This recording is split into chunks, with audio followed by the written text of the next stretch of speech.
संपूर्ण देशवासियों को आज भगवान कृष्ण के जन्म महोत्सव की बहुत बहुत बधाई।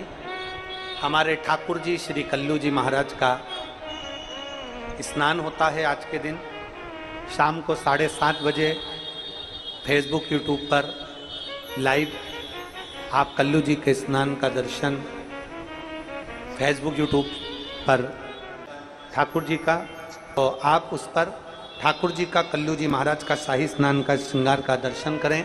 7:30 बजे से 1 घंटे का वो कार्य रहेगा और ठाकुर जी का जन्मोत्सव 7:30 से 8:30 बजे तक लाइव उसका दर्शन। आज बड़े प्रेम से अष्टमी तिथि है, भाव के साथ भगवान कृष्ण की जन्माष्टमी भाव से बाबा से प्रार्थना करिए।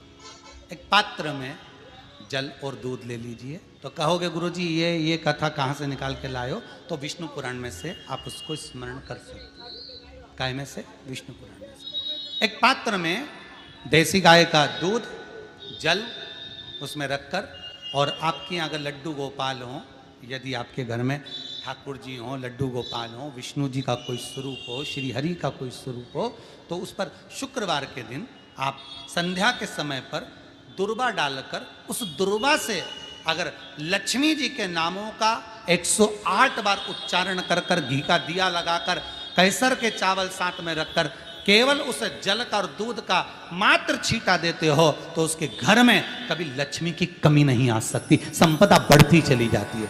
108 बार लक्ष्मी के नाम का मात्र उच्चारण कर लेने पर भगवान विष्णु के चरणारविंद पर, भगवान विष्णु के चरणों पर केवल उस दुर्वा का जल का दूध का सींचन कर देने से भी लक्ष्मी की वृद्धि होती, लक्ष्मी देती। कि अगर लड्डू गोपाल आपके घर में ठाकुर जी हो, 5 चीजें चढ़ती है, जल, दूध, दही, शहद, घी, शक्कर, पंचामृत की वस्तु, पांचों हमारे जीवन को सार्थक करने वाले। दूध भक्ति का प्रतिबिंब है। हमारे घर से रोग, बीमारी, तकलीफ को दूध चढ़ाते ही वो रोग बीमारी समाप्त होने लगती। दही, हमारे परिवार अगर टूट रहा है, हमारा परिवार अगर टूटने की कतार पर है, 2 बेटे 3 बेटे वो भी आपस में झगड़ रहे हैं, माता पिता आपस में झगड़ रहे हैं, बेटे बहुएं आपस में झगड़ रहे हैं, तो दही शिव को जो चढ़ाया जाता है ये परिवार को जोड़ने का काम करता है। शहद ये व्यक्ति के जीवन को, समृद्धि को बढ़ाने का प्रयास करता है। घृत, घी, हमारे घर में किसी की चिड़चिड़ वृत्ति हो तो उसको समाप्त करने का कार्य करता है। शक्कर, मिष्ठान, ये इसलिए चढ़ाया जाता है, हमारी जिंदगी में ना जाने कितनी रुकावटें आई हैं, पर मिष्ठान की तरह वो जीवन हमारा सार्थक होता चले जाए। चमृत, पंचामृत और चरणामृत दोनों को लेने का तरीका भी अलग अलग है। आप लोग लेते हैं, कभी मंदिर जाते हैं, पंचामृत चरणामृत, सत्यनारायण की कथा करवाओ, देवी जी के मंदिर में चौकी करवाओ, कुछ भी पूजन पाठ होती है तो चरणामृत और पंचामृत दोनों मिलता है। आप लोग लेते होंगे। जब पंचामृत दिया जाता है तो लेने वाले को भी सोचना चाहिए कि किस तरह से लेना है। जब पंचामृत दूध, दही, शहद, घी, शक्कर जो मिला हुआ रहता है उसको जब हम लेते हैं तो उसको लेने के बाद में अपने हाथ को हम हृदय से लगाते हैं। किस चीज को लेने के बाद? जम के बोलो। पंचामृत, चरणामृत नहीं। पंचामृत लेने के बाद हाथ को हम हृदय से लगाते हैं। और चरणामृत अर्थात किसी मंदिर में गए, तुलसी जी पड़ी हुई है जल के अंदर और वो पंचपात्र में जल जो रखा हुआ है वो चरणामृत है। उस चरणामृत को जब हम लेते हैं तो उस जल को लेने के बाद में हम अपने हाथ को हृदय से नहीं लगाकर अपने मस्तक से लगाते हैं। उसका कारण क्या है? उसका केवल एक कारण है कि पंचामृत लेने के बाद हमने जो हाथ को हृदय से लगाया उसका कारण केवल इतना सा है कि भगवान के स्नान की झांकी का दर्शन हमारे हृदय में बैठ जाए। और चरणामृत लेने के बाद जो हमने हाथ को सिर पर लगाया उसका कारण केवल इतना सा है कि भगवान के चरणारविंद का जल जब हमारे मस्तक पर चढ़ेगा तो हम जैसे पापियों का भी उद्धार अपने आप हो जाए। दोनों को लेने का तरीका और प्रसाद। कई लोग क्या करते हैं, प्रसाद लेने के बाद हाथ सिर पे रखते हैं। नहीं नहीं नहीं, नहीं, गलत। बहुत ध्यान देना साहब, बहुत सी चीजें हम अपनी जिंदगी में बहुत गलत करते हैं और फिर भगवान से ये विचार करते हैं कि भगवान हमारा कल्याण क्यों नहीं कर रहा, क्योंकि हम गलत कर रहे हैं, हम गलत धारण कर रहे हैं। सुंदर चरित्र कहा, लक्ष्मी आती ही नहीं, बहुत कष्ट है, जमीन जायदाद पड़ी बिक नहीं रही, तो एक काम करना, इतना दुख अगर आपके जीवन में है, तुलसी की लकड़ी, पहले से तुलसी आपके घर में अगर सूखी हो, तुलसी सूख गई हो, तो उसकी जो लकड़ी होती है, उस लकड़ी का 7 लकड़ी का बंडल बनाकर दीप बना लो। लकड़ी का दीप मतलब लकड़ी पतली पतली डालियों को लेकर कच्चे सूत से उसको बांध दो और बांधकर घी में डुबक दो।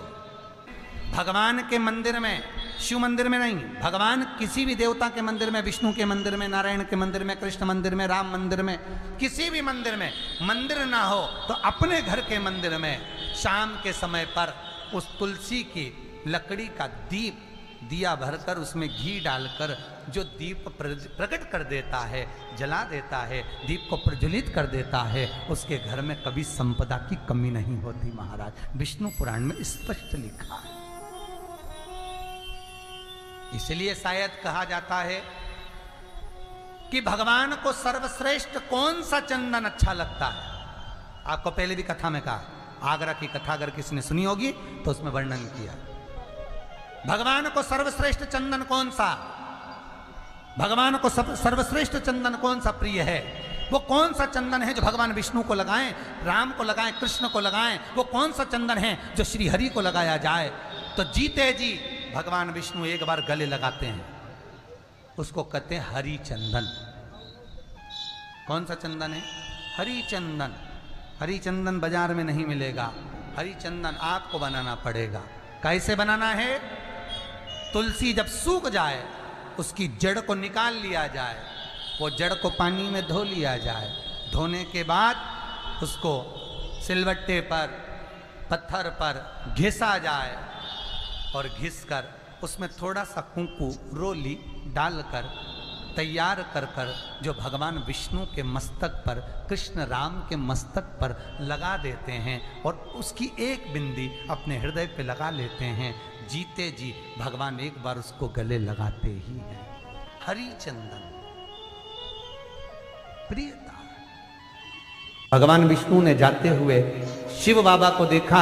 शंकर भगवान से, भगवान नारायण ने कहा आप कुछ कहेंगे नहीं? भगवान शंकर कहते हैं नारायण चिंता मत करो, ये बद्रिकाश्रम में जो आएगा चने की दाल चढ़ा कर जाएगा, चने की दाल को मंदिर के पीछे बैठकर ओम नमः शिवाय बोलकर जो नारायण को समर्पित करेगा उसके मनवांचित फल को मैं 3 महीने में पूरा कर दूंगा, उसके मन की कामना को मैं 3 माह में पूर्ण कर दूंगा।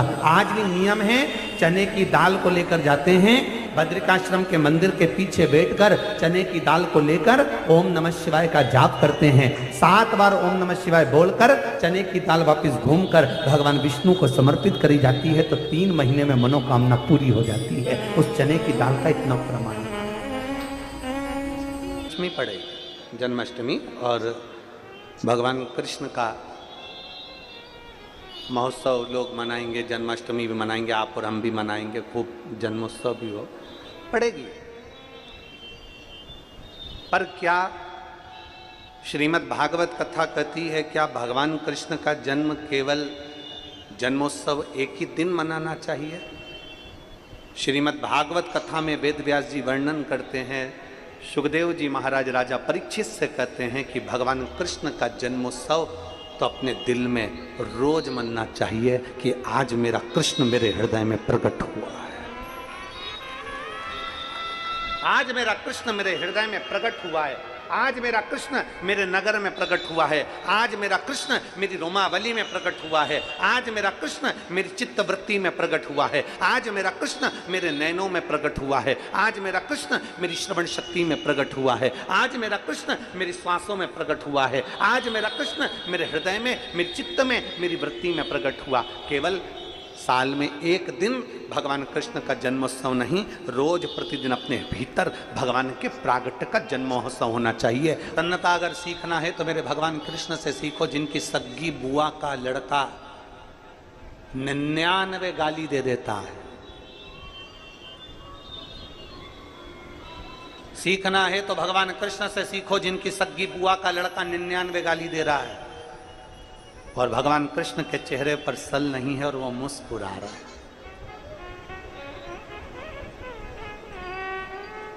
केवल भगवान कृष्ण का जन्म उत्सव मनाना ही मूल नहीं है, भगवान कृष्ण की लीला को, भगवान कृष्ण ने जो गीता में कहा उन शब्दों को, भगवान कृष्ण ने जो ज्ञान दिया उन ज्ञान को अपने भीतर उतारना है।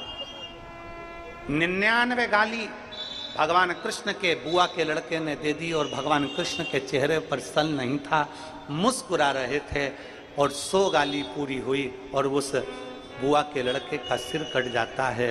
भगवान कृष्ण की कथा कहती है, दुनिया के लोगों को गालियां देने दो, ताने कसने दो, अपशब्द कहने दो, तुम अपने चेहरे की स्माइल खत्म मत होने देना। जैसे मेरी बुआ के लड़के का सिर कटा, एक दिन उसका भी कट जाएगा। भाग्य अपने कर्म का लेख अपने को स्वयं काटना है। राम जी का दुख स्वयं राम जी को काटना पड़ा, भगवान कृष्ण का दुख भगवान कृष्ण को काटना पड़ा। संसार में जरा विचार करिए कि कितना कितना संसार में दुख आया। मेरे राम जी, मेरे भगवान कृष्ण का भी नियम था, शिव की आराधना करे बिगर मेरे भगवान कृष्ण भी जल को ग्रहण नहीं। शिव आराधना मूल है, शिव आराधना, शिव की आराधना बिना कुछ भी नहीं, कुछ चल रहा था कि अपने अपने बच्चों को, भगवान कृष्ण का जन्मदिन है, भगवान कृष्ण का जन्मोत्सव है, तो अपने अपने बच्चों को भगवान कृष्ण की ड्रेस पहना। आज एक मैसेज चल रहा था, आज एक मैसेज चल रहा था कि अपने अपने बच्चों को भगवान कृष्ण की ड्रेस पहना। पर हमारा तो इतना कहना है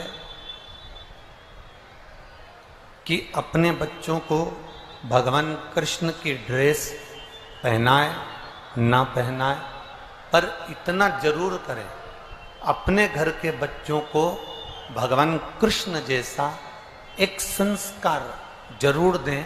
जैसे उन्होंने द्रौपदी की लाज बचाई, ऐसी सबकी लाज बचाते हैं। आप ड्रेस पहनाएं ना पहनाएं, पर अपने बच्चों को ये ज्ञान जरूर दें कि उन्होंने जैसे गीता का ज्ञान देकर संपूर्ण विश्व का कल्याण किया है, गीता का ज्ञान देकर संपूर्ण विश्व का उद्धार किया है, गीता का ज्ञान देकर संपूर्ण विश्व का कल्याण किया, ऐसा गीता का ज्ञान आपके बच्चे भी प्रदान करें। आप अगर विश्वास रखे हो,